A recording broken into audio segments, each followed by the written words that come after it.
Good evening. आज की class की शुरुआत करते हैं। जैसे कि कल हमने जहाँ पर छोड़ा था इसके पहले वाले क्लास में, तो हमने ये देख लिया था कि भारत का एक भौगोलिक परिचय, सामान्य भौगोलिक परिचय, कहाँ नदियाँ कहाँ हैं, पहाड़ कहाँ हैं, पठार कहाँ हैं और हमारी सीमाएं कैसी कैसी हैं। ठीक है, इसके बारे में जानकारी प्राप्त करने के बाद अब हम इतिहास के मुख्य धारा में आते हैं। तो इतिहास के मुख्य धारा में सबसे ज़रूरी चीज़ जो आती है वो है कि हम इतिहास को जानते कैसे हैं। इतिहास को जानते कैसे हैं? तो इतिहास को जानने के लिए उनके स्रोतों के बारे में जानना होगा कि चाहे वो मध्यकाल का हो, चाहे वो प्राचीन हो, चाहे वो आधुनिक हो। तो वह इतिहास का पुनर्निर्माण हम किन आधारों पे करते हैं। जैसे कि मैंने बताया था कि इतिहास को जानने के लिए यानी कि उस कहानी की सत्यता या उस कहानी के प्रूफ, जिसको कहते हैं कि सत्य में ये घटना हुई थी, इसके बारे में जानने के स्रोत आपके पास क्या क्या हैं। उसी आधार पर उस कथा का, उस कहानी का या उस घटना का हम प्रूफ साबित कर सकते हैं और उसे इतिहास मान सकते हैं, अन्यथा उसे इतिहास नहीं मानेंगे। तो इतिहास को जानने और मानने का स्रोत जो होता है वो हमारे भारत में या किसी भी देश में दो तरह के स्रोत इस्तेमाल किए जाते हैं। ठीक है, पहला स्रोत होता है पुरातात्विक। क्या होता है? पुरातात्विक स्रोत। और दूसरा जो आता है वो है साहित्यिक। ठीक, मैंने कल ही बताया था कि इसके पहले वाले क्लास में जब कोई घटना साबित करनी हो तो आपके पास उसके बारे में कुछ उस समय का लिखा हुआ होना चाहिए और उस लिखी हुई घटना को साबित करने के लिए उसके समर्थन में कोई पुरातात्विक साक्ष्य आपके पास उपलब्ध होना चाहिए। ठीक, तो ये दोनों चीजें जब एक दूसरे की पुष्टि करती हैं तब जाके इतिहास कहलाता है। ठीक, तो अब आते हैं, पहली चीज लेते हैं पुरातात्विक स्रोत। क्या है पुरातात्विक स्रोत? पुरातात्विक स्रोत में हम साहित्य अर्थात लिखित जितनी भी चीजें हैं उनको छोड़ करके जो कुछ भी आपको सामग्री प्राप्त होती है, चाहे वो जमीन के नीचे से चाहे जमीन के ऊपर से प्राप्त हो, वो सारी चीजें पुरातात्विक स्रोत में मानी जाती है। एक छोटी सी खुदाई में प्राप्त एक छोटी सी सुई, मान लीजिए अगर खुदाई में मिलती है, तो उस छोटी सी सुई से ले करके एक बड़े से महल, जैसे मान लीजिए कोई किला या ताजमहल, ठीक है, ये सारे पुरातात्विक स्रोतों में आते हैं। ये सारे पुरातात्विक स्रोत कहे जाते हैं। ठीक है, कोई बड़ा महल यानी कि एक छोटी सी सुई से लेकर के एक बड़ा महल, किला या कोई ताजमहल जैसा बड़ी भव्य इमारत भी पुरातात्विक स्रोतों में मानी जाती है। ठीक, तो हमारे यहाँ इतिहास जानने के स्रोतों में इसका भरमार है। अब इसमें क्या क्या लेते हैं हम? पुरातात्विक स्रोतों में खुदाई में प्राप्त जो जरूरी है उसे लिखते जाए, भी कुछ समझने की चीज है। अभी फैक्ट लिखवाएंगे तो आज फैक्ट ज्यादा होंगे। ठीक है, ज्यादा याद करने वाली बातें ही ज्यादा होंगी। तो खुदाई में प्राप्त क्या क्या मिलती हैं? जैसे कि बर्तन, ठीक, उपकरण किसी भी चीज के हो सकते हैं, या तो वो पत्थर के हो सकते हैं, ठीक है, धातु के हो सकते हैं, ठीक है, इस प्रकार के उपकरण हमें प्राप्त होते हैं। और तीसरा, हड्डियों से बने हो सकते हैं। इससे हड्डियों से बने हो सकते हैं उपकरण। ठीक, तो उपकरण हो गए, बर्तन हो गए, फिर सिक्के जो भी हमें प्राप्त होते हैं, सिक्के, ठीक है, और सिक्कों के बाद जो भी स्थापत्य कला की चीजें मिलती हैं। स्थापत्य का मतलब आर्किटेक्चर, यानी कि जो भवन या महल, किले, वो सब चीजें मिलते हैं, स्थापत्य साक्ष्य। ठीक है, ये सब चीजें। और इन्हीं में कुछ लिखित सामग्रियां हैं जिन्हें साहित्य में भी मान सकते हैं। कुछ ऐसे अभिलेख हैं जो साहित्य में माने जाते हैं, साहित्यिक उनका महत्व है, लेकिन फिर भी वो पुरातात्विक साक्ष्यों में गिने जा सकते हैं। उनमें अभिलेख आते हैं। अभिलेख, ठीक है, अभिलेख क्या है? अभिलेख वो है प्राचीन समय में कि जब इंसान लिखना लिपि की शुरुआत की, ठीक है, लिपि की शुरुआत की, लिखने की शुरुआत की, पहले तो बोला होगा, बोलने के बाद उसने लिखना शुरू किया होगा, तो अपने बातों को जब लिखा उसने तो उसको लिपि कहा जाता है, प्राथमिक लिपि, ठीक है। तो लिपि, और यहीं पर मैं समझा दूं कि लिपि और भाषा दोनों दो चीजें होती हैं, लिपि और भाषा दोनों दो चीजें होती हैं। एक होती है लिपि जिसको कहते हैं स्क्रिप्ट, ठीक है, और दूसरी है भाषा, ठीक है, लैंग्वेज, ठीक। तो लिपि और लैंग्वेज दोनों अलग अलग चीजें हैं, ठीक है। तो सबसे पुराना, वैसे तो स्क्रिप्ट में माना गया है कि 4000 साल पहले, 4000 साल ईसा पूर्व, अब यहाँ पे ईसा पूर्व और ईसा पश्चात भी बताएंगे, 4000 ईसा पूर्व मनुष्य को लेखन का ज्ञान हो गया था, ठीक है। लेकिन दुनिया में सबसे पुरानी स्क्रिप्ट लिखी हुई कोई चीज हमें जो मिलती है वो 1400 ईसा पूर्व की है, 1400 ईसा पूर्व की। ये अब ये बिल्कुल याद रखने वाली चीज है, याद रखिएगा, इसको नोट डाउन कर लीजिए कि 1400 ईसा पूर्व में पहली बार हमें कोई लिखी हुई साक्ष्य अभिलेख जिसको कहते हैं वो मिलता है। वो 1400 ईसा पूर्व में प्रथम अभिलेख जो है वो ईरान, मध्य एशिया लिख लो सीधे, अक्सर यही पूछा जाता है, मध्य एशिया के बोगोज कोई नामक स्थान से पहला 1400 ईसा पूर्व का पहला अभिलेख हमें, सबसे प्राचीन अभिलेख, सबसे प्राचीन अभिलेख हमें प्राप्त होता है।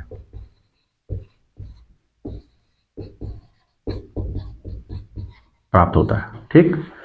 अब जब अभिलेख प्राप्त हुआ तो विद्वान के सामने सबसे बड़ी जो बात आई वो ये कि इसे पहचाना कैसे जाए, इसे पढ़ा कैसे जाए, क्योंकि जिस लिपि और लैंग्वेज का इस्तेमाल हम आज कर रहे हैं उस वक्त वो नहीं था, ठीक। तो इसे पढ़ने की तब जाके बात सामने आई कि ये स्क्रिप्ट क्या है और ये लैंग्वेज क्या है, ठीक है। अब यहां हम समझते हैं कि स्क्रिप्ट और लैंग्वेज में क्या अंतर है, ठीक है। अच्छी तरह समझिएगा इसको, क्योंकि यह आपको किताबों में कहीं लिखा हुआ नहीं मिलेगा, या फिर लिखा मिलेगा तो आपको समझ में नहीं आएगा। तो लिपि वो है जिस तरीके से हम अपनी भाषा को व्यक्त करने के लिए लिखते हैं, जैसे हमने लिखा 100, ठीक है, लेकिन इसी 100 को अंग्रेज कैसे लिखेंगे, SA, स ये भी है, स ये भी है, लेकिन अक्षर को बनाने का तरीका दिख रहा है अलग अलग है, अक्षर को बनाने का तरीका अलग अलग, यही लिपि है।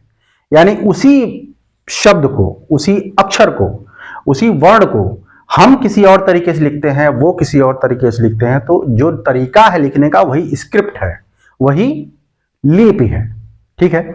जैसे मैं लिख रहा हूं कि मोहन खाना खाता है, मोहन खाना खाता है, तो यहां देखिए हमने भाषा क्या लिखी है, हिंदी, भाषा क्या है, भाषा ये हिंदी है, ठीक है, और लिपि क्या है, ये देवनागरी है। कौन सी लिपि है, देवनागरी। तो यानी हम अपने भारत में हिंदी भाषा और देवनागरी लिपि का प्रयोग करते हैं। अब इसको हम दूसरी लिपि में लिख देते हैं, जैसे मोहन खाना खाता है।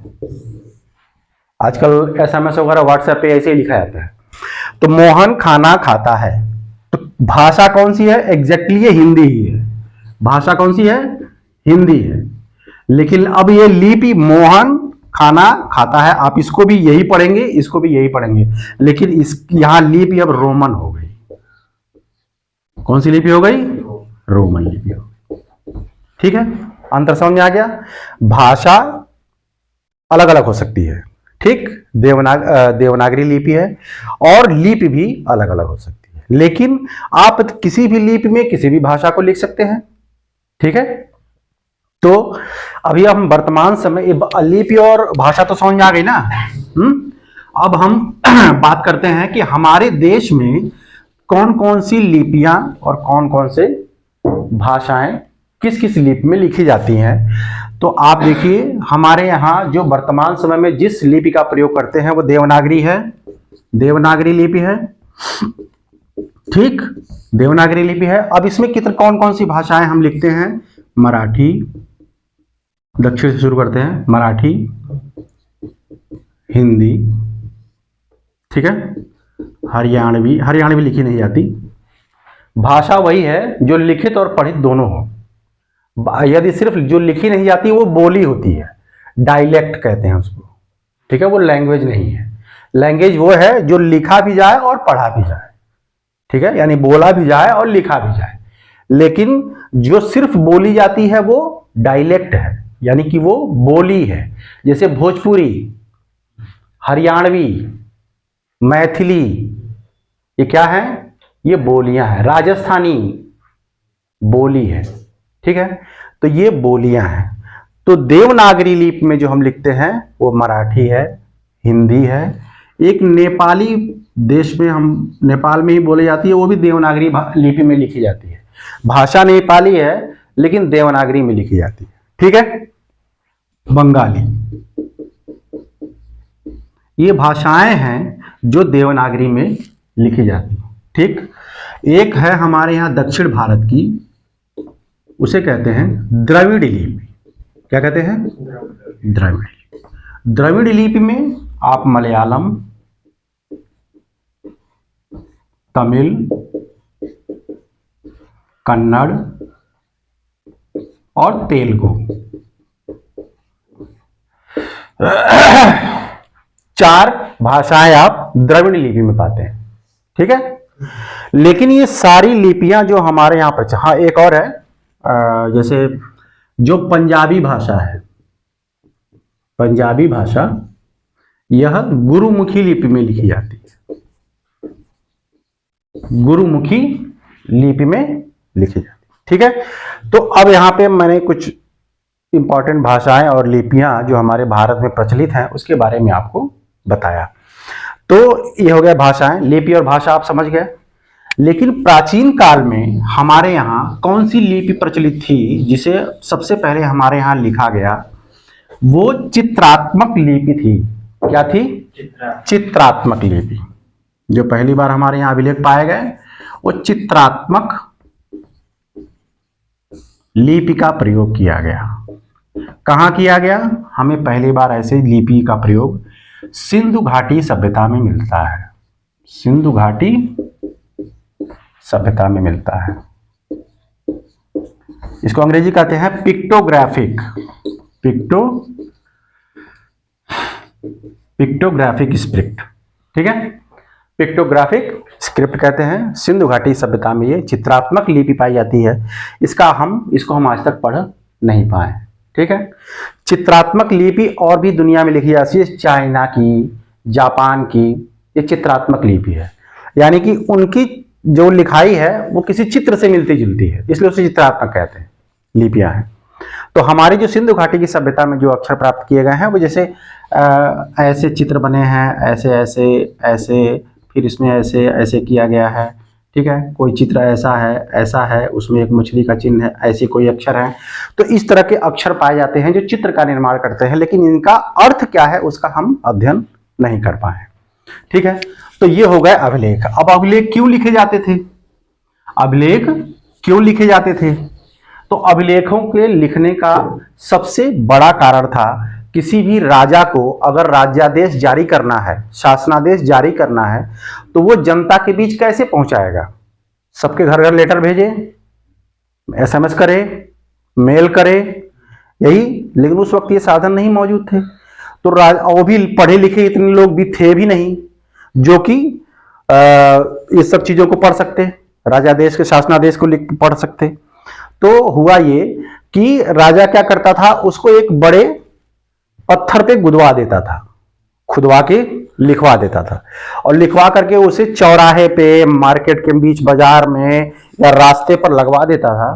और फिर एक आदमी उसको पढ़ करके, कोई ब्राह्मण, क्योंकि ब्राह्मण ही वहां अधिकतर पढ़े लिखे थे, और क्षत्रिय, तो उनमें से कोई भी एक खड़ा होता और खड़ा होकर के उसको पूरा पढ़ करके जनता को बताया था कि राजा यह आदेश देते हैं कि ये बात करनी है, अगर किसी ने ऐसा किया तो उसे दंडित किया जाएगा। तो उसको लिख करके वहां पे लगा दिया, तो उसमें राजा का नाम आ गया, उसमें सामाजिक व्यवस्था आ गई कि भाई समाज में क्या व्यवस्था राजा बनवाना चाहता है। ठीक है, तो राजा अपने नाम के आगे अपनी उपाधि का भी प्रयोग करता था। तो इससे कई चीजें पता चल जाती हैं कि राजा कौन था, किस समय था, उसने क्या क्या राजा देश चलाए, किस क्षेत्र में, किस एरिया में वह किस तरह का शासन कायम कर रहा था, और उस अभिलेख जहां जहां पाया जाएगा वो उसके साम्राज्य के अंतर्गत आएगा। तो इससे क्या हो जाता है कि जहां जहां अभिलेख पाए जाते हैं तो हम उस राजा के साम्राज्य को निर्धारित कर सकते हैं कि इस क्षेत्र में उसका आदेश, राज्यादेश, अभिलेख पाया गया है, तो ये जरूर उसके साम्राज्य के अंतर्गत होगा। तभी तो जारी देगा, तभी तो वो आदेश देगा, और दूसरे राज्य के लोगों को तो आदेश देगा नहीं। तो अभिलेखों का ये महत्वपूर्ण महत्व है। ठीक है, तो इसे अभिलेख कहते हैं। 4000 साल पूर्व, ईसा पूर्व पहली बार लोगों को माना जाता है, विद्वान मानते हैं कि स्क्रिप्ट या लिपि का ज्ञान मनुष्य को हो गया था। लेकिन सबसे, दुनिया में सबसे पुरानी जो अभिलेख मिलते हैं वो बोगोज कोई मध्य एशिया में सबसे प्राचीन अभिलेख 1400 ईसा पूर्व का मिलता है। इसमें भी यह भारत से संबंधित है, मध्य एशिया। अच्छा, इसमें भारत के जो वहां से लोग आए, वही जो हमारे यहाँ आर्य हैं, उन्हीं का है ये। कैसे पता चला? क्योंकि इसमें इंद्र, मित्र, वरुण और नासत्य, ये भारतीय देवता हैं जिनका उल्लेख हमें वेदों में प्राप्त होता है। तो इसका उल्लेख 1400 ईसा पूर्व के इस अभिलेख में इन चारों देवताओं के नाम प्राप्त होते हैं। तो अर्थात ये हुआ कि जो लोग ये अभिलेख लिखे थे वही आकर के हमारे भारत में आए और यहां पे आर्य सभ्यता का विकास किया। उन्हीं लोगों ने वेदों का निर्माण किया। तो जाहिर सी बात है इन दोनों में समानता प्राप्त होती है।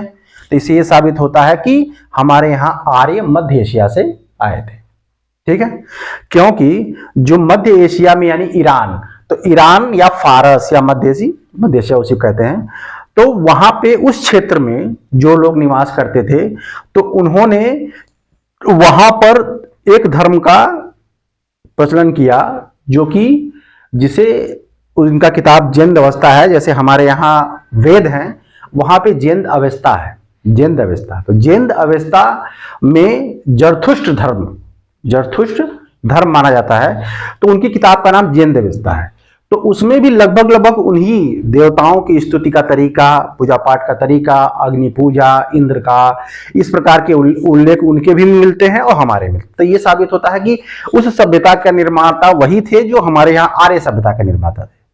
ठीक है, तो इस अभिलेख में ये चारों पूछे जाते हैं। कई बार पूछा गया है कि बोगोज कोई में सबसे प्राचीन अभिलेख मिला है, उसमें भारत के यानी वेदों में उल्लेखित किन किन देवताओं के नाम मिलते हैं। ठीक है, ये सत्य हो गया।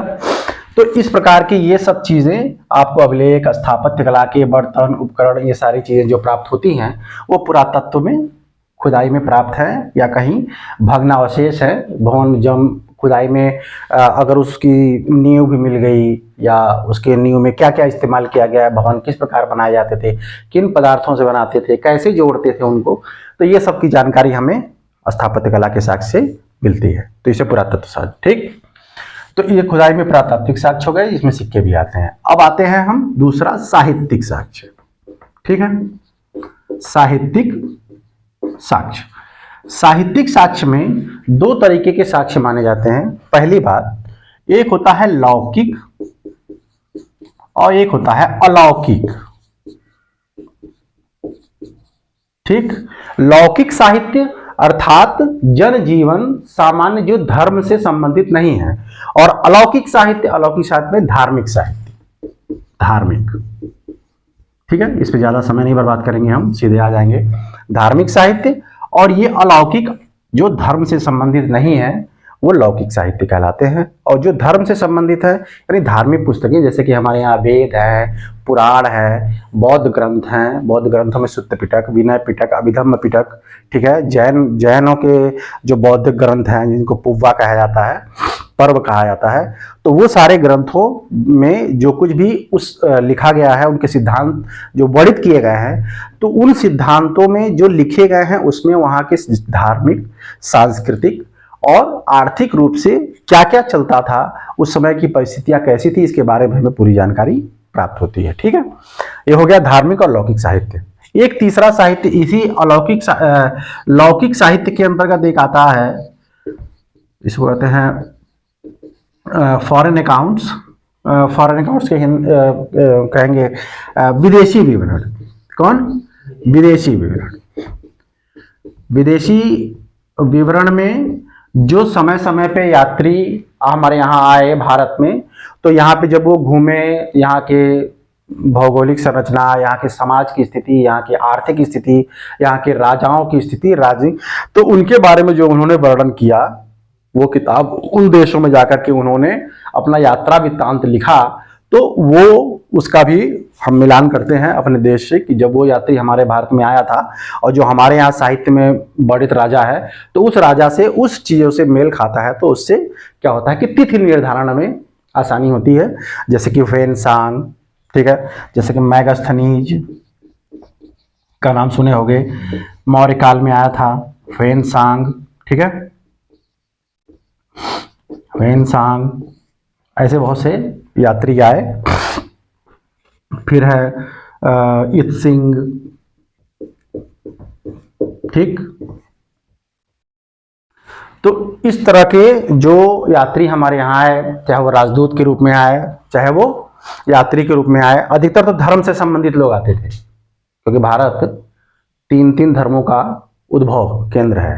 एक तो हिंदू धर्म, बौद्ध धर्म और जैन धर्म, ठीक है। तो ये तीनों धर्म का उद्भव है, इसलिए यहाँ पे दुनिया के इतने देशों में ये धर्म फैले, तो उनका अध्ययन करने, उनके बारे में जाने, या उनकी ये तीर्थ यात्रा कह लें, करने के लिए यात्री यहाँ आते थे और यहाँ आने के बाद उनके ज्ञान प्राप्त करते थे और उन ग्रंथों का अपनी भाषा में अनुवाद करके यहाँ से ले आते थे। तो सिर्फ अनुवाद ही नहीं करते बल्कि अपनी यात्रा वृत्तांत भी वो लिखते थे, ठीक है। तो ये हो गया साहित्य में, ठीक। अब हम सीधे इतिहास जानने के स्रोतों पर आ जाते हैं। जो हमारे यहाँ सबसे प्राचीन लिखित साहित्य मिलते हैं उन पर आते हैं, ठीक है।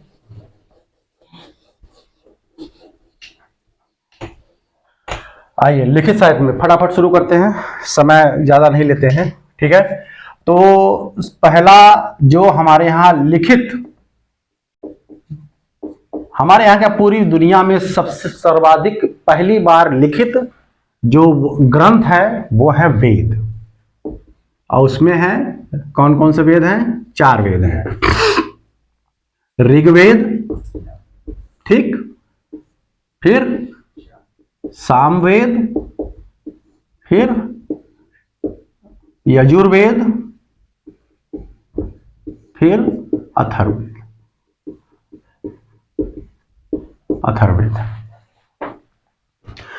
अब सबसे प्राचीन लिखित ग्रंथ अगर दुनिया में कहीं है तो वो ऋग्वेद है, ठीक। तो एक बात ये कहा जाता है कि ये ग्रंथ श्रुति ग्रंथ है। क्या है? श्रुति ग्रंथ है। श्रुति ग्रंथ क्यों कहते हैं इनको? क्योंकि जब ये लिखे गए तो उस वक्त उन्हें लेखन का ज्ञान नहीं था, और अगर लेखन का ज्ञान भी था तो लिखने की कोई ऐसी वस्तु नहीं थी आसान, जैसे कागज या इन सब चीजें। तो लेखन की वस्तु ऐसी नहीं थी जिसे कि वो लिख जाते और अगली पीढ़ी उसको पढ़ती। तो ये पूरे के, आपको यकीन नहीं होगा कि पूरे के पूरे ऋग्वेद को एक ऋषि मुनि या महात्मा जो गुरु था वो अपने विद्यार्थी को पूरा का पूरा ऋग्वेद याद करा देता था, अगली पीढ़ी तक पहुंचा दिया उसने। फिर वो विद्यार्थी गुरु बनता, वो अगली पीढ़ी को पहुंचाता। इस प्रकार ये श्रुति ग्रंथ यानी सुन करके आगे बढ़े, और जब लेखन का ज्ञान हुआ तब जाके इन्हें लिपिबद्ध किया गया, इन्हें लिखा गया, ठीक। तो सबसे प्राचीन ग्रंथ लिपि ऋग्वेद, सामवेद, यजुर्वेद, अथर्ववेद। तो पहले पर आते हैं ऋग्वेद पर, ठीक है। ऋग्वेद। ठीक, ऋग्वेद सबसे प्राचीन है। ऋग का अर्थ होता है ऋचा। क्या? ऋचा। इसका मंत्र होता है छंदबद्ध, छंदबद्ध मंत्र। ऋग का अर्थ होता है छंदबद्ध मंत्र, और वेद का तात्पर्य है ज्ञान। ठीक, तो ऋग्वेद से अपने आप क्लियर हो जा रहा है कि छंदबद्ध मंत्रों के द्वारा जो ज्ञान है, वेद है यानी ज्ञान है, वह है ऋग्वेद। बात समझ में आई ना? ऋग का तात्पर्य ऋचा, ऋचा का तात्पर्य छंदबद्ध मंत्र है, और वेद का तात्पर्य ज्ञान है। तो इसका अर्थ है, ठीक है। तो ऋग्वेद का मतलब हुआ कि छंदबद्ध मंत्रों में बद्धित ज्ञान जो लिखा गया है वही ऋग्वेद है, इसलिए इसका नाम ऋग्वेद है। अब आते फटाफट ऋग्वेद के बारे में जानते हैं। ऋग्वेद में कुल 10 मंडल है। क्या है? 10 मंडल। 10 मंडल मतलब अध्याय समझ लीजिए, 10 मंडल है। इसे अध्याय को मंडल कहा गया है। ठीक, इसमें कुल 1028 सूक्त हैं। सूक्त मतलब मंत्र। 1028 सूक्त हैं, मंत्र है ऋग्वेद में। ठीक है, अक्सर पूछा जाता है 1028 सूक्त। 1 मेगाबाइट में कितने किलोबाइट होते हैं? 1 गीगाबाइट में कितने मेगाबाइट होते हैं? 1 जीबी में कितना एमबी? 1024, राइट। तो उस 1024 केबी को 1 एमबी कहते हैं ना, है? तो इस तरह से याद हो जाएगा, 4 घटा देना उसमें से। ठीक है, तो ऋग्वेद में कुल 1028 सूक्त हैं, मंत्र हैं, जो 10 अध्यायों में बांटे गए हैं। ठीक, तो इससे 1024 से 1028 याद रहेगा, इसलिए बीच में याद करने में आसानी रहेगी। ठीक, 10 मंडल हो गए। अच्छा, इसमें माना जाता है कि पहला और प्लस 10वां मंडल सबसे बाद में जोड़ा गया, ठीक है, पहला और 10वां बाद में जोड़ा गया। इसे क्षेपक भी कहते हैं। याद करने को सिर्फ चीजें हैं। सबसे प्राचीन दूसरा से लेकर 9वां तक है। ठीक है, पहला और 10वां अंत में जोड़े गए हैं, सबसे बाद में जोड़े गए हैं। अच्छा, यहां क्यों बताया जा रहा है कि 10वां? यहां याद रखने की बात यह है कि 10वां जो मंडल है, जो 10वां मंडल, इसी में पुरुष सूक्त आता है। कौन सा? पुरुष सूक्त आता है। अच्छा, पुरुष सूक्त की महत्ता क्या है? इसकी महत्ता इसलिए है पुरुष सूक्त की, क्योंकि इसी में पहली बार 4 वर्णों का उल्लेख मिलता है। 4 वर्ण मतलब ब्राह्मण, क्षत्रिय, वैश्य और शूद्र। ये 4 हमारे यहां वर्ण व्यवस्था है ना, तो ये 4 वर्णों का उल्लेख पहली बार मिलता है इसमें। ठीक है, कौन कौन से? ये तो मालूम ही होगा, ब्राह्मण, क्षत्रिय, वैश्य और शूद्र। ठीक, यह वर्ण है, जाति नहीं है, याद रखना। ये जहां वर्ण का है, वर्ण का तात्पर्य कलर से है, वर्ण का तात्पर्य कलर है, जाति का तात्पर्य कर्म है। यहां वर्ण कलर से लेकर के लोगों को कर्तव्य निर्धारित किए गए हैं। वर्ण व्यवस्था पूरी दुनिया में सिर्फ भारत में मिलती है, और बहुत ही शानदार व्यवस्था है ये। क्यों? क्योंकि इससे एक आदमी के कर्तव्य निर्धारित हो जाते हैं, दूसरे के कर्तव्य निर्धारित हो जाते हैं, तीसरे के कर्तव्य निर्धारित। मान लो एक फिल्म बन रही है, उस फिल्म में एक प्रोड्यूसर है, एक डायरेक्टर है, एक कोरियोग्राफर है, एक सिनेमाटोग्राफर है, एक एक्टर है, एक डायरेक्टर है। ठीक है, तो सबके काम अलग अलग निर्धारित है। अब प्रोड्यूसर अगर डायरेक्टर के काम में हस्तक्षेप करे, या कोरियोग्राफर के या सिनेमाटोग्राफर के काम में एक्टर हस्तक्षेप करे, तो फिल्म कभी नहीं बन पाएगी, है ना। तो ठीक, ये सबके कर्तव्य निर्धारित किए गए हैं। बाद में इतना ज्यादा इसे वो बना दिया गया, इसे जाति व्यवस्था में परिवर्तित कर दिया गया। ठीक है, यही सबसे बड़ी गलत बात हो गई। वरना ये गांधी जी वर्ण व्यवस्था के समर्थक थे। गांधी जी कहते हैं वर्ण व्यवस्था सही। हमारे जितने प्राचीन विद्वान बोलते हैं कि वर्ण व्यवस्था बिल्कुल सही है, वह आदमी के कर्तव्य निर्धारित करती है। एक शूद्र वो भी वेद पढ़ सकता है, ठीक है, वो भी सब कुछ कर सकता है, लेकिन उसके कर्तव्य अगर कोई कार्य करने के लिए निर्धारित किए गए हैं, तो अगर वो चाहता है कि नहीं मैं शूद्र ही हूं, सिर्फ नाम है उसका, लेकिन अगर वो वेदों की रचना करना चाहता है, वो चाहता है कि नहीं मैं कुछ भी कर सकता हूं, तो वो कर सकता है, उसके कर्तव्य बदल सकते हैं।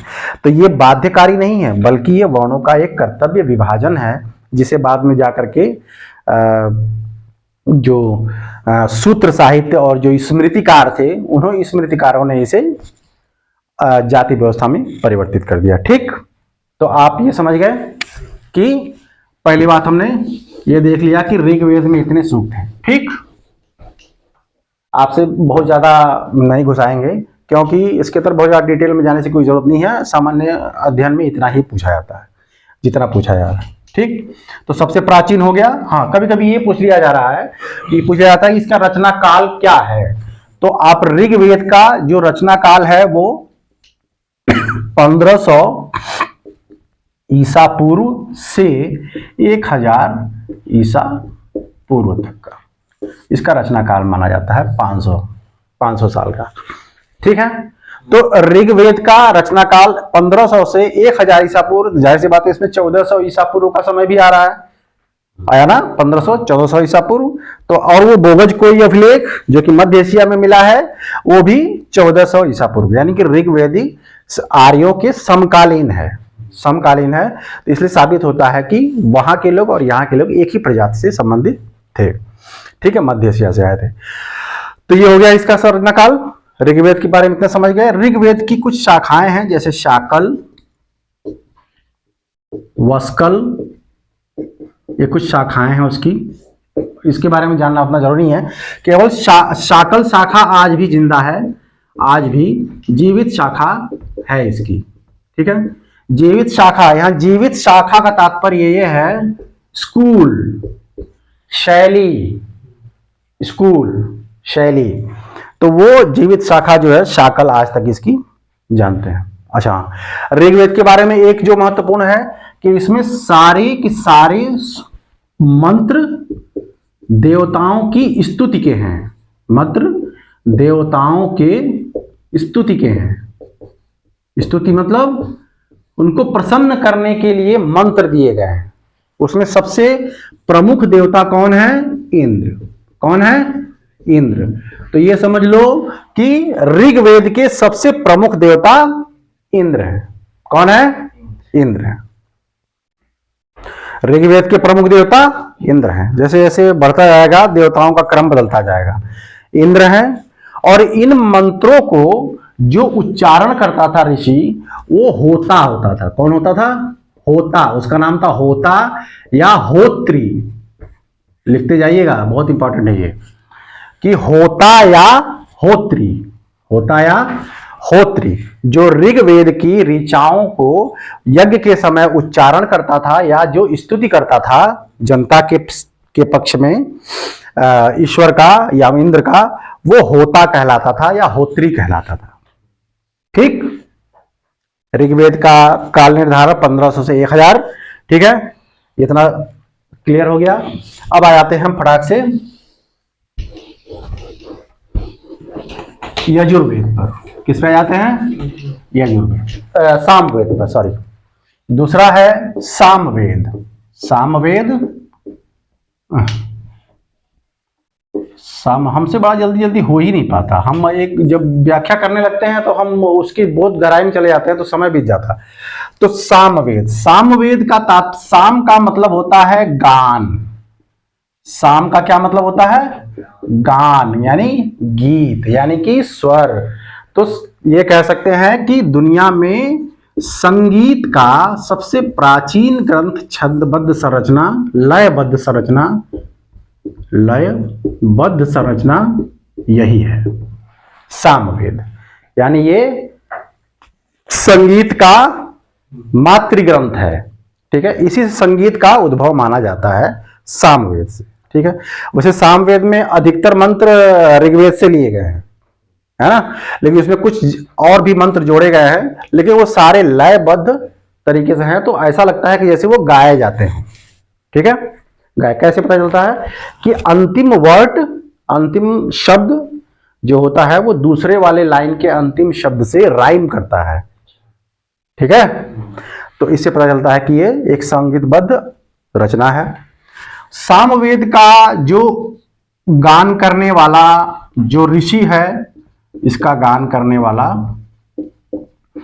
जो ऋषि है उसे कहते हैं उद्गाता। कहते थे उद्गाता। क्या कहते थे? उद्गाता। ठीक है, उस ऋषि का नाम था उद्गाता जो इसके मंत्रों को गाता था। ठीक। सामवेद, सामवेद की शाखाओं में हम आए अगर,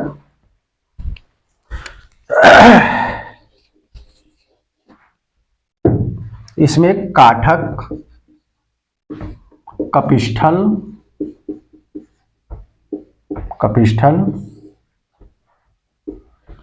मैत्रायणी, इसकी शाखाएं हैं। या तलवकार, इसी मैत्रायणी को तलवकार भी कहते हैं। तो ये उसकी शाखाएं हैं। शाखाएं हैं मतलब इन को मानने वाले अलग अलग ऋषि मुनि ने अलग अलग व्याख्याएं की हैं। ठीक है, इसके बारे में इतना समझ गए। सामवेद दूसरा है। हाँ, जब इतिहास को बांटते हैं तो ऋग वैदिक काल 500 का हम अलग वर्णन करते हैं, और सामवेद से लेकर के अथर्ववेद का तो ऋग्वेद है, यह इसका काल ऋग वैदिक काल कहलाता है। इसको अलग से पढ़ते हैं। यह काल विभाजन में ऋग वैदिक काल कहलाता है। ठीक है, और जो सामवेद, यजुर्वेद और अथर्ववेद है, इसको हम उत्तर वैदिक काल कहते हैं। क्या कहते हैं? उत्तर वैदिक काल कहते हैं। उत्तर वैदिक काल क्यों कहते हैं? वैदिक, ऋग वैदिक काल, ये दो सब के सब वैदिक काल है। वैदिक काल है। वैदिक काल के दो भाग हैं। ऋग वैदिक काल जो कि सिर्फ ऋग्वेद से संबंधित है, और उसके बाद जो उत्तर वैदिक काल है वो 1000 ईसा पूर्व से लेकर के 1000 ईसा पूर्व से लेकर के 500 ईसा पूर्व तक माना जाता है। ठीक है, इन तीनों वेद एक काल में आते हैं और ये अलग। ठीक है, अलग अलग है। क्यों माना जाता है? क्योंकि ऋग वैदिक काल जो है पूरी तरह से शुद्ध रूप से बिना लिखा पढ़ा या बिल्कुल अलग सभ्यता को दर्शाता है, और जो उत्तर वैदिक काल में है उसमें विकास आ जाता है। क्यों आ जाता है? कि ऋग वैदिक काल में कहीं भी किसी भी जगह पे किसी धातु का इस्तेमाल नहीं हुआ है, और उत्तर वैदिक काल में आते ही 1000 ईसा पूर्व के आसपास मानव भारतीयों ने लोहे की खोज कर ली। किसकी कर ली? लोहे की खोज कर ली। तो वो लोहे की खोज करने के कारण यहां इतिहास बदल जाता है। जब किसी ऐसी चीज का खोज हो जाए जो आदमी के अर्थव्यवस्था, उसके राजनीतिक व्यवस्था में एक आमूलचूल परिवर्तन ला दे, तो उसको क्रांतिकारी परिवर्तन माना जाता है। ठीक है, तो इसके पहले जो है वैदिक काल के लोग तांबे की या अन्य धातुओं का प्रयोग करते थे, लेकिन उससे हम हल नहीं बना सकते थे, उससे तलवार नहीं बन सकता था। ठीक है, उनसे हम उपकरण नहीं बना सकते थे जो मजबूत था। लेकिन पहली बार जब 1000 ईसा पूर्व में लोहे की खोज हुई, तो लोहे की खोज ने इतिहास की दिशा बदल दी। अब गांव जनपद में, जनपद महाजनपद में, महाजनपद महासाम्राज्यों में परिवर्तित होने लगे। ठीक है, और कृषि कार्य जो शुरू हुआ था अभी हाल ही में, तो वो कृषि कार्य में भी काफी परिवर्तन हो गया। ठीक है, क्यों? क्योंकि लोहे से अच्छे उपकरण बनाए जाने लगे, हल बनाए जाने लगे, और उन हलों से, उनके प्रयोग करने से जो सरप्लस प्रोडक्शन था, जो अतिरिक्त उत्पादन था, पहले क्या था कि उतना ही उत्पादन कर पाते थे जितना हम उपभोग कर लेते थे। ठीक, और इतना ज्यादा मेहनत करना पड़ता था उसके लिए, उतना ही उत्पादन करने के लिए मनुष्य के पास समय ही नहीं बचता था। लेकिन जब 1000 ईसा पूर्व में लोहे का आविष्कार हो गया, तो खेत को जोतना जल्दी आसान हो गया, काटना बोना भी ज्यादा ही आसान हो गया। तो इसकी आसानी की वजह से प्रोडक्शन तो बढ़ा ही, उत्पादन बढ़ा ही, और उसके साथ साथ समय भी बचा। तो जब समय बचता है इंसान के पास, तो जो एक तो प्रोडक्शन नया हुआ, ज्यादा सरप्लस प्रोडक्शन हुआ, और एक तरफ समय बचा, तो हम क्या करते हैं, उस बची हुई भाग का इस्तेमाल व्यापार में करते हैं। जो सल्फर प्रोडक्शन उसका व्यापार में करते हैं, तो उसको या तो टैक्स देने में करेंगे। तो अब राजा बनेगा यहां। अब राजा, पहले राजा एक छोटा सा मुखिया हुआ करता था, लेकिन फिर वो राजा अब टैक्सेशन करेगा, यानी कि जो सरप्लस प्रोडक्शन हो गया, मैं तुम्हारी सुरक्षा कर रहा हूं, तो वो चीजें मुझे लाके दो, तो मैं तुम्हारी सुरक्षा करूंगा। तो वो ले आया, तो उससे टैक्स लिया गया, टैक्स हुए तो अब उसके पास संपत्ति बढ़ी, संपत्ति बढ़ी तो उसकी ताकत बढ़ी, उसकी ताकत बढ़ी तो साम्राज्य परिवर्तित हुआ। ठीक है, तो सामवेद समझ लेना, ये तीनों भाग उत्तर वैदिक है और ये ऋग्वैदिक है। ये वैदिक काल के 2 भाग हैं, जिसमें ऋग्वेद हम पढ़ चुके हैं। सामवेद में साम का मतलब गान होता है, ये संगीत लयबद्ध संरचना है, ये गान करने वाला कृषि उद्गाता कहलाता था। काटक, कपिंटल और मैत्रायणी, इसकी 3 शाखाएं हैं जो आज तक जानी जाती हैं। अच्छा, अब आते हैं यजुर्वेद पे। किस पे? फटाफट शुरू करते हैं, काफी समय हो गया। कितना समय हो गया? ठीक, अब आते हैं वेद, तो आज खत्म कर देते हैं, हाँ?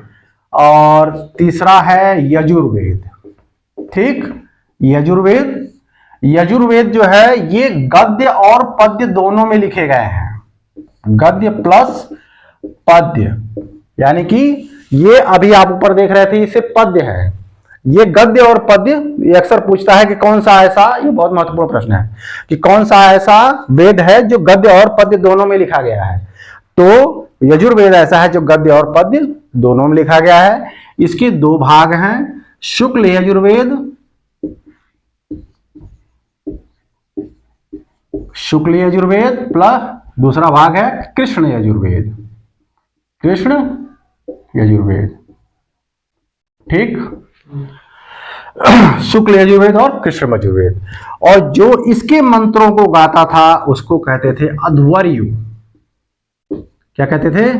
अध्वर्यु। वह ऋषि इसके मंत्रों का उच्चारण करने वाला, मंत्रोच्चार करने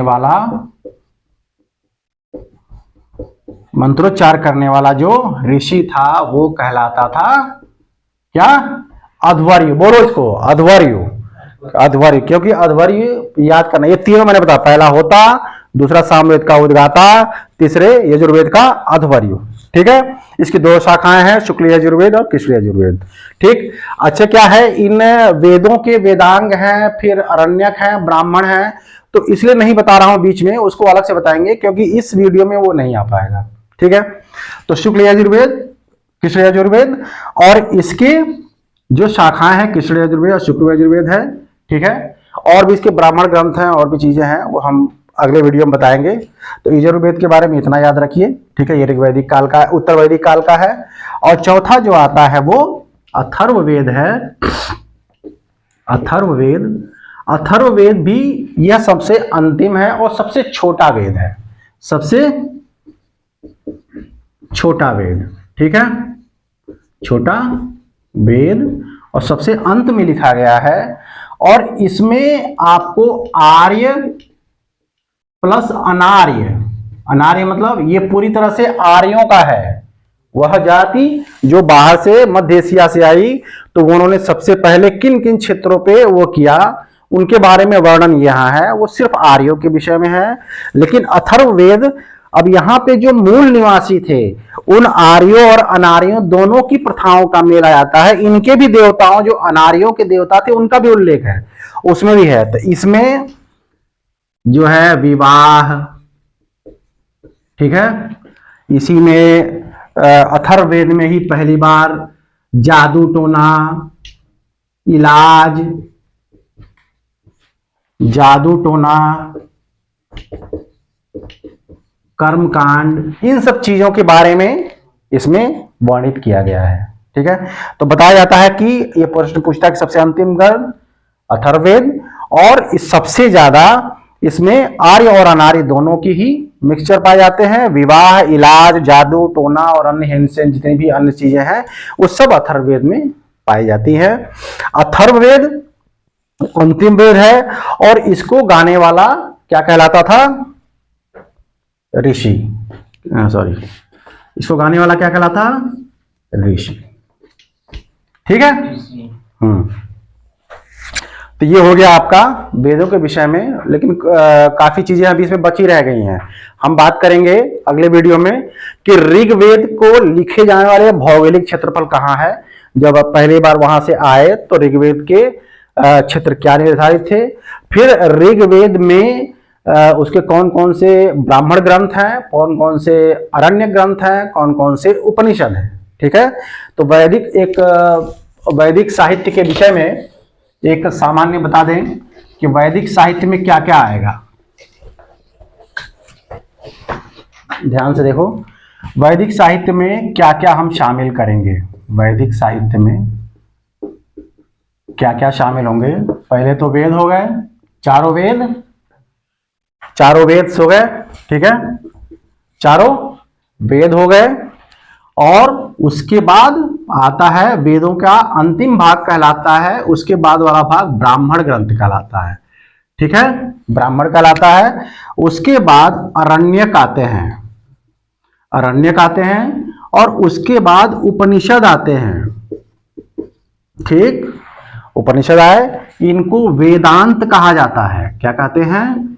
वेदांत। इनको उपनिषदों को वेदांत कहते हैं, क्योंकि ये वेदों का अंत है, अंतिम भाग है, इसलिए इसको वेदांत कहते हैं। अच्छा, एक इसके वेदांग हैं। वेदांग क्यों बनाए गए, यहां लिख देता हूं। वेदांग वो हैं 6। वेदांग 6 माने गए हैं, क्यों कि वेदों में जो कुछ भी लिखा है वो ऐसे ही फालतू नहीं है। उनका उच्चारण, उनको करने का तरीका, वो व्याकरण के आधार पर लिखे गए हैं। उनमें जो भी शब्द लिखे गए हैं, उन शब्द की उत्पत्ति कैसे हुई, उन शब्द की उत्पत्ति क्यों हुई। ठीक है, तो इसके लिए वेदांग लिखे गए, इसको समझाने के लिए, इसको जनता को समझाने के लिए वेदांग की रचना की गई। इसमें वेदांग में आते हैं, टेढ़ा लिखता हूं मैं, बड़ी अजीब बात यह है कि पता नहीं कैसे टीचर सीधा सीधा लिखता, हमसे लिखता नहीं यार। तो पहले आता है व्याकरण, ठीक, दूसरा है छंद, तीसरा है ज्योतिष, ठीक, चौथा है कल्प, पांचवा है व्याकरण, छंद, ज्योतिष, कल्प और सूत्र, ठीक, और छठवां है व्याकरण, छंद, ज्योतिष, कल्प, सूत्र और अरे छठवां क्या है यार, दिमाग से उतर गया, अभी आ जाएगा, 1 मिनट। तो व्याकरण क्या है, इसे कहा गया है कि यह वेदों का मुख है, वेदों का मुख है। हाँ, और छंद उसके पैर हैं, वेदों के पैर हैं। ज्योतिष क्या है, उसकी आंख है, ठीक। कल्प क्या है, उसके हाथ हैं। सूत्र क्या है, शरीर है, ठीक। और हाँ, एक छूट रहा था, शिक्षा क्या है, ये इसके नाक है, ठीक। और सूत्र जो है उसके कान है। अब ध्यान देना, व्याकरण में क्या लिखा गया है पता है, व्याकरण जो है ग्रामर है, ठीक है। छंद क्या है, छंद कैसे उनका हम छंदबद्ध रचना कर सकते हैं, इसी के आधार पर यष्टि, बृहति, तिष्टुप ऐसे छंदों के कई प्रकार दिए गए हैं। तो वो छंद, उन छंदबद्ध संरचना कैसे लिखी जाती है, जैसे तुमने देखा ना छंद, दोहा, चौपाई, सोरठा नाम लिखा है ना। हाँ, तो वो बड़े ही, आपने कबीर भले ही पढ़े लिखे नहीं थे, लेकिन जो भी रचना उन्होंने की है बड़ी गजब की, आप उसे जोड़ेंगे तो चौपाई और दोहा जो है वो कैसे कैसे कितने क्या कहते हैं, गुरु और लघु मात्राओं के बाद जो जोड़ा जाता है तो वो एकदम सेम आते हैं, ठीक है। तो उसी को छंदबद्ध संरचना कहलाती है, वरना हम अन्य देशों के लोगों की तरह रचनाएं नहीं होती, ये बड़े ही वैज्ञानिक तरीके से होती हैं कि आप गुरु यानी कि लघु और गुरु दोनों ही मात्राओं को जोड़ेंगे तो समान आएगा। तो उसी को हम अलग अलग छंद, सोठा, चौपाई, दोहा में बांटते हैं। तो इस प्रकार के छंद हो गए कि कैसे कैसे उसे बनाना है, सूक्त को कैसे बनाना है। ज्योतिष, ज्योतिष आप जानते ही हैं, ये भविष्य का वर्णन करता है। क्या करता है? भविष्य का वर्णन करता है। कल्प, कल्प क्या है कि एक बहुत महत्वपूर्ण चीज है, एक सॉरी ये सूत्र नहीं है बल्कि निरुक्त है। यही मैं कह रहा हूं, निरुक्त। कल्प क्या है?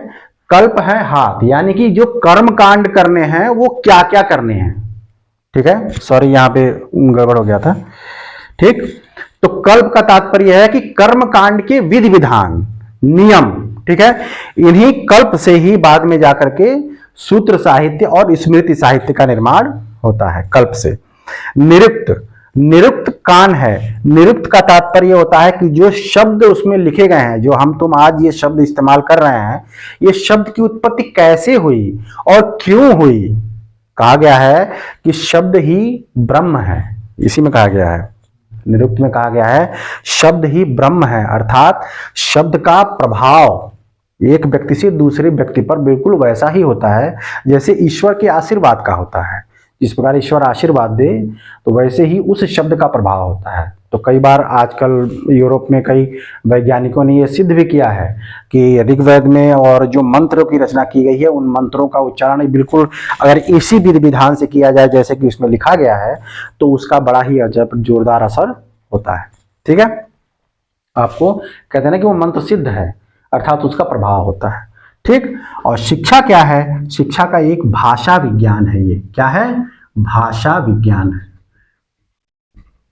भाषा विज्ञान है कि भाषा क्या है, लैंग्वेज क्या है, उसका इस्तेमाल क्या है। ठीक है, वो है भाषा। तो ये आप, और सबसे प्रसिद्ध इसमें जो ग्रंथ है व्याकरण में, सबसे पहला व्याकरण ग्रंथ हमारे यहाँ लिखा गया है, पाणिनि साहब ने लिखा था। पाणिनि ने अष्टाध्यायी, ये बहुत इंपॉर्टेंट किताब है, पूछा जाता है, अष्टाध्यायी। ठीक, फिर पातंजलि ने लिखा, पातंजलि ने लिखा क्या? पाणिनि का अष्टाध्यायी और पातंजलि का, अरे क्या नाम जी, महाभाष्य, महाभाष्य। ठीक, तो सबसे प्राचीन व्याकरण ग्रंथ जो है वो पाणिनि का अष्टाध्यायी है। ठीक है, जो नंद वंश के समय में महापद्मनंद के मित्र थे पाणिनि, उन्होंने इसको लिखा था। ठीक है, और पातंजलि ने महाभाष्य यानी कि अष्टाध्यायी पर ही टीका है, टिप्पणी है, उसकी व्याख्या है, वो है महाभाष्य, पातंजलि ने लिखा था। ये पुष्यमित्र शुंग के दरबार में थे और ये पाणिनि जो है वो नंद वंश महापद्मनंद के दरबार में थे। ठीक, वेदों का।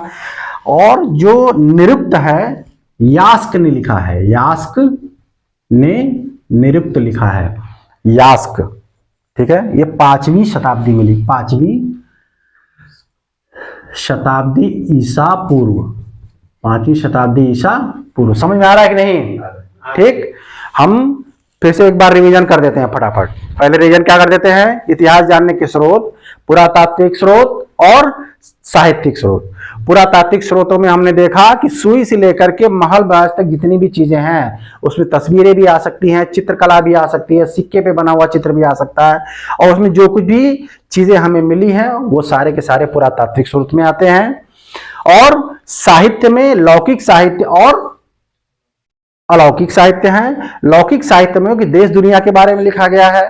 ठीक है, उसमें बहुत सारी चीजें हैं, जैसे किसी ने अपनी जीवनी लिखी, ठीक, किसी यात्री ने अपनी यात्रा वृत्तांत लिखा, कहानी है, नाटक है, कविता है। तो ये सब क्या है? ये सारे क्या ग्रंथ हैं? लौकिक साहित्य। अलौकिक साहित्य में धार्मिक साहित्य, धार्मिक साहित्य में हमारे सबसे प्राचीन साहित्य है वो है वेद, ऋग्वेद, सामवेद, यजुर्वेद, अथर्ववेद, 4 वेद हैं। ऋग्वेद सबसे प्राचीन ग्रंथ है जिसका रचना काल 1500 ईसा पूर्व से लेकर 1000 ईसा पूर्व है। और सामवेद, यजुर्वेद, अथर्ववेद को हम उत्तर वैदिक काल कहते हैं। इन्हें श्रुति ग्रंथ कहते हैं क्योंकि ये सुन करके लिखे गए हैं। और उत्तर वैदिक काल में ये 3 है। उनके भौगोलिक वर्णन बाद में करेंगे, ठीक है। वैदिक साहित्य में आपके चारों वेदों को अलग अलग बताया कि ऋग्वेद में कुल 10 मंडल है, 1028 सूक्त हैं, जिसमें से पहला और 10वां सबसे बाद में जोड़ा गया है। क्यों बताना जरूरी है? क्योंकि 10वें मंडल में पुरुष सूक्त में सबसे पहली बार चारों वर्णों का उल्लेख मिलता है, ठीक है। उसकी शाकल शाखा जो है वो आज तक जीवित है, जिसको माना जाता है, ठीक। सामवेद, हाँ, तो ऋग्वेद में जो गाने वाला था उसका नाम क्या था? होत्री, होत्रिया होता, ठीक है। अब आते हैं सामवेद। सामवेद में हमने देखा कि सामवेद एक संगीतबद्ध रचना है, संगीत का जन्म हुआ था, ठीक है। काठक, कपिंठल और मैत्रायणी उसकी 3 शाखाएं हैं। सामवेद को गाने वाले ऋषि का नाम था उद्गाता, ठीक। आते हैं अथर्व यजुर्वेद। यजुर्वेद ऐसा वेद है जो गद्य और पद्य दोनों में लिखा गया है, ठीक है। इसकी 2 शाखाएं कृष्ण यजुर्वेद और शुक्ल यजुर्वेद हैं, ठीक है। अच्छा, उसके बाद वैदिक साहित्य में यजुर्वेद हो गया। अब लास्ट में आता है अथर्ववेद। अथर्ववेद में हमने देखा कि अथर्ववेद सबसे छोटा ग्रंथ है, सबसे लास्ट में लिखा गया है। इसमें आर्य और अनार्य दोनों ही दोनों ही संस्कृतियों का मिलन दिखाई देता है। इसमें इलाज की, जादू टोने की और कई तरह की बातें, विवाह के बारे में भी सब इसमें लिखा गया है। और इसको गाने वाला जो था वो ऋषि था, ठीक। अब वेदों के भाग हमने देखे। वैदिक साहित्य में क्या क्या आता है? 4 वेद आते हैं, ब्राह्मण आते हैं, अरण्यक आते हैं और उसके बाद उपनिषद आता है। तो अब एक वेदांग है, मैंने बताया। तो वेदांत किसको कहते हैं? वेदांत उपनिषद को। किसको? वेदांत यानी सबसे लास्ट वाला उपनिषद है, उपनिषद है। अब इसके विषय के बारे में हम कल विषय करेंगे कि किसमें किसमें क्या बातें लिखी गई हैं, ठीक है। ये वेदांत है। क्या है? वेदों का अंत, सबसे अंतिम भाग उपनिषद है। अच्छा, ये जो है अगर कोई कहे कि क्या है, तो ये है वेदांग, वेदों के अंग, यानी वेदों के विषय में, यानी उसका कौन सा माथा है, कौन सी आंखें हैं, कौन सा मुंह है, का ये अंग हो गया। तो ये वेदांग है। व्याकरण, छंद, ज्योतिष, कल्प, निरुक्त और शिक्षा। व्याकरण का तात्पर्य होता है वेदों का मुख। यह व्याकरण ग्रामर से संबंधित है। सबसे प्राचीन ग्रंथ व्याकरण का पाणिनि का अष्टाध्यायी है, जो नंद वंश के समय में लिखा गया था। फिर उसी के ऊपर भाष्य या टीका या टिप्पणी है, उसकी व्याख्या महाभाष्य पातंजलि ने शुंग वंश में लिखा था। अब आते हैं छंद। छंद उसके पैर माने गए हैं। छंदबद्ध रचना कैसे की जाती है, इसके बारे में लिखा गया है। ज्योतिष, जो कि आंख का उपाधि दी गई है, इसको माना गया है कि ये वेदों के आंख हैं। यह ज्योतिष जो है भविष्य देखता है या भविष्य के बारे में बताता है। कल्प, ये हाथ माने गए हैं। इन्हीं कल्प से ही इसमें सिद्धांत और नियम और कानून लिखे गए हैं, ठीक है। तो इसी से बाद में सूत्र साहित्य और बाद में स्मृति साहित्य का निर्माण होता है, जैसे मनुस्मृति, नारद स्मृति, कात्यायनी स्मृति, याज्ञवल्क्य स्मृति। तो मनुस्मृति का नाम सुने होंगे, सबसे प्राचीन है, जिसके बारे में जो आजकल कानून व्यवस्था है, उत्तराधिकार का नियम, स्त्री का क्या अधिकार होगा, किसी के जमीन पे उसके पुत्र का कितना अधिकार, उसके पुत्री का कितना अधिकार होगा, उसकी पत्नी का क्या, मतलब ये जो नियम है हमारे समाज के, वो सब उसी में लिखे गए हैं। तो वो स्मृति साहित्य है, तो वो इसी कल्प से बनते हैं। निरुक्त, निरुक्त जो है शब्द शास्त्र है कि शब्द की उत्पत्ति कैसे हुई और क्यों हुई, उसके बारे में विस्तृत बताया गया है। इसे कान कहा गया यास्क ने निरुक्त की रचना की थी, जो 5वीं शताब्दी ईसा पूर्व की सबसे प्राचीन है। और शिक्षा नाग कहा गया है, ये एक भाषा विज्ञान है। तो ये बहुत ही वैज्ञानिक तरीके से ये ग्रंथ लिखे गए हैं और ये वेदों का अंग है। वेदों को अक्षुण्ण बनाए रखना और वेदों की व्याख्या सही तरीके से करने के लिए इनका निर्माण किया गया है, ठीक है। आज इतना ही समाप्त करते हैं वैदिक के। बाद में अब फिर से हम कल यही वेदों के ब्राह्मण ग्रंथों से शुरुआत करेंगे, ठीक है, क्योंकि इससे सबसे ज्यादा ब्राह्मण और उपनिषद और अरण्यक ग्रंथों से सबसे ज्यादा प्रश्न पूछे जाते हैं, ठीक है। Okay, good night. आज का क्लास खत्म करते हैं।